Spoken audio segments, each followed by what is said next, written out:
Hi guys, welcome to my vlog life what a masterpiece. आज जो मैं reaction करने वाला हूँ उस वीडियो क्लिप पे, वो मनोज झा की ही क्लिप है। जो पार्लियामेंट में उन्होंने जब फार्मर प्रोटेस्ट जो हो रहा है, काफ़ी महीने हो गए गाइस, सर्दी आई, गर्मी आई, अभी बरसात चालू हो गई है, लेकिन वो डटे हुए हैं वहाँ पे।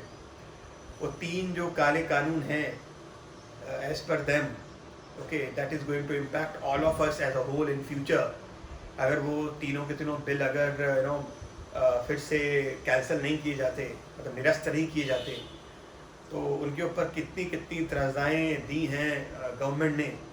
आइए उसके ऊपर एक बहुत ही छोटा सा क्लिप है, लेकिन बहुत ही इफेक्टिव और बहुत ही काबिल तारीफ बोला है मनोज झा जी ने।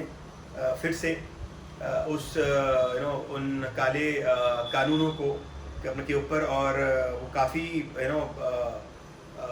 बहुत ही साथ में जुड़े हुए हैं वो सारे के सारे फार्मर्स के ऊपर।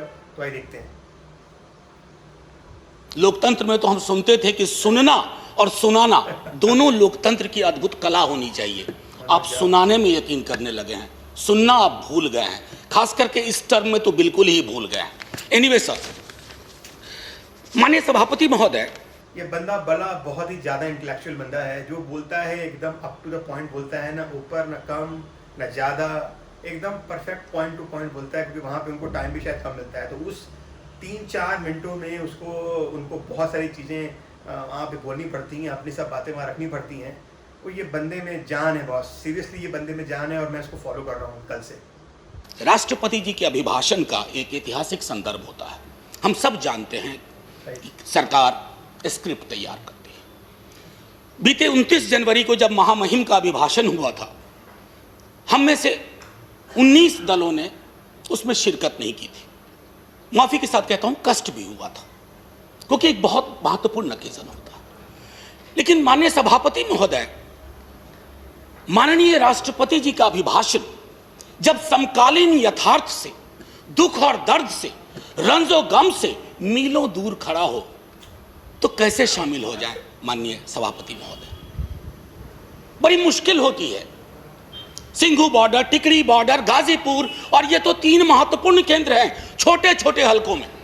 अभी बिहार में नेता प्रतिपक्ष तेजस्वी जी और पूरे कम्युनिस्ट पार्टी और कांग्रेस पार्टी के साथियों ने मिलकर के मानव श्रृंखला बनाई, तो पूरे देश में कहीं ना कहीं चर्निंग हो रही है। माननीय सभापति महोदय, आंदोलन लोकतंत्र की जीवंतता का उदाहरण होता है। जिंदा लोकतंत्र और स्वस्थ लोकतंत्र आंदोलन के साथ सदैव निरंतर। कितनी परफेक्ट बात बोली है, जिंदा लोकतंत्र और स्वस्थ लोकतंत्र। ये बहुत बड़ी बात बोल दी इस बंदे ने। 2 लाइन में पूरा डिफाइन कर दिया कि what exactly a democracy is. संवाद की कोशिश करता है।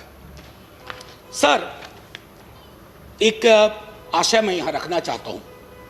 दिल्ली विश्वविद्यालय में जिस विभाग में मैं पढ़ाता हूं, एक विषय मेरा मूवमेंट भी है। सर, बहुत सालों से पढ़ाया है आंदोलन। आंदोलन की सर 3 चीज होती है महत्वपूर्ण: एलिनेशन, अट्रैक्शन, कन्वर्जन। यानी कि अलगाव की चीज कहीं आई, उसके बाद आपका आकर्षण हुआ किसी विचारधारा से, उसके बाद आप सड़कों पे आए। सर, हमने आंदोलनों को न जाने किस नजरिए से देखना शुरू किया है। महोदय, माननीय सभापति महोदय, आपने भी देखा होगा वो सरिया, वो कील, वो खाई। सर, मैं सरहद पे कभी गया नहीं हूं, लेकिन जो तस्वीरें सरहद की सही में गाइस, जो उन्होंने उनको रोकने के लिए जो गवर्नमेंट ने जो वहाँ बिछाए हैं ना जाल, वो जाल ही है। तो कीलें लगी हुई हैं, सरिया लगा हुआ है, जैसे वो हमारे खुद के बंदे नहीं, हमारा दुश्मन है। हमारा दुश्मन देश के लोग लगता है कि शायद दिल्ली में आ गए हैं, सारे बॉर्डर्स पे आ गए हैं, और हम लोग उनको रोकने के लिए वो सब लगा रहे हैं। बहुत ही डिसअपॉइंटिंग फैक्टर है। की हैं, वो भी ऐसी नहीं देखी है। किससे लड़ रहे हैं आप? अपने किसानों से लड़ रहे हैं। और वो क्या कह रहे हैं? आपसे चांद नहीं मांग रहे हैं, अपना हकूक मांग रहे हैं। और हम में से किसी को यह मुगालता ना रहे, किसी को, चाहे सत्ता पक्ष हो या प्रतिपक्ष हो, कि किसान और खेतीहर समाज की बेहतरी आप किसानों से बेहतर समझते हैं। नहीं, वो अपनी बेहतरी बेहतर समझते हैं। आप उनको समझाने चले कि तुम्हारे लिए हम कानून ला रहे हैं, बहुत बढ़िया कानून है। क्यों समझाने की जरूरत पड़ रही है?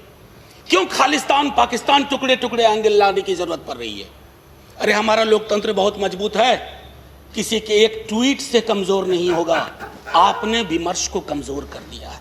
मैं माननीय सभापति महोदय अभी भी हाथ जोड़ के सरकार से आग्रह करूंगा, इतिहास में ऐसे क्षण आते हैं जब आप दुविधा में होते हैं।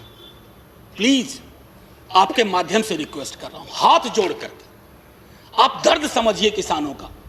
सर, पूस की सर्द रातों में, माघ की सर्द रातों में सड़क पर रहना आसान नहीं होता।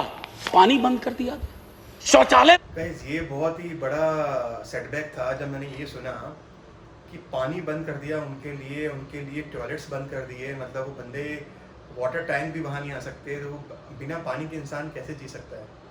पर पानी पिएगा तो उसको फ्लश तो करना पड़ेगा, कहाँ करेगा?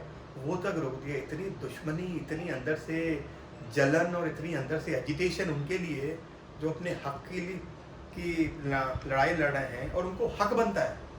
ये हमारा संविधान उनको ये मौका देता है, उनको ये राइट देता है कि दे कैन एजिटेट पीसफुली। आइए सुनते हैं। बंद कर दिए गए सर। इस तरह के पोजीशन, इस तरह का अग्रेसिव पोस्चर हमने तो अपने कुछ पड़ोसी मुल्कों के लिए भी नहीं सुना, जो अंदर तक आ गए। सही बात है सर, लाल आंखें वहां होनी चाहिए, कहां हम आंखें लाल कर रहे हैं? ये किसान आपके हैं, ये किसान मेरे हैं। अगर एक दिन इन्होंने हड़ताल कर दी, एक दिन तय कर लिया कुछ नहीं, सर संसद बंद हो जाएगी, सरकारें बंद हो जाएंगी, क्या होगा पता? गाइस, ये बंदे ने ये बात तो बहुत सही बोली। एक दिन अगर हड़ताल कर दी, अगर कुछ नहीं उगाया, तो क्या खाओगे आप? बिना खाए आप कहाँ से जिंदा रह पाओगे? ये हवा और पानी से तो आप जिंदा रह नहीं सकते ना, कुछ दिनों तक आप बस जिंदा रह पाओगे। ये जो बातें जो इस बंदे ने बोली हैं, काबिले तारीफ बातें हैं। एंड आई होप कि हमारे प्रधानमंत्री नरेंद्र मोदी जी इनकी बात सुनेंगे, इनकी बात समझेंगे। एंड आई होप कि हमारे सारे के सारे किसान भाई सुखी से रहें, तंदुरुस्त रहें और सेफ रहें, हेल्दी रहें, और उनकी सारी की सारी मांगें जो वो चाह रहे हैं, जो भी जायज़ हैं, वो पूरी हो। So guys, I hope you love this reaction. Please do like, share and subscribe. And farmers, I am all with you. So guys, take care, stay blessed. God bless you.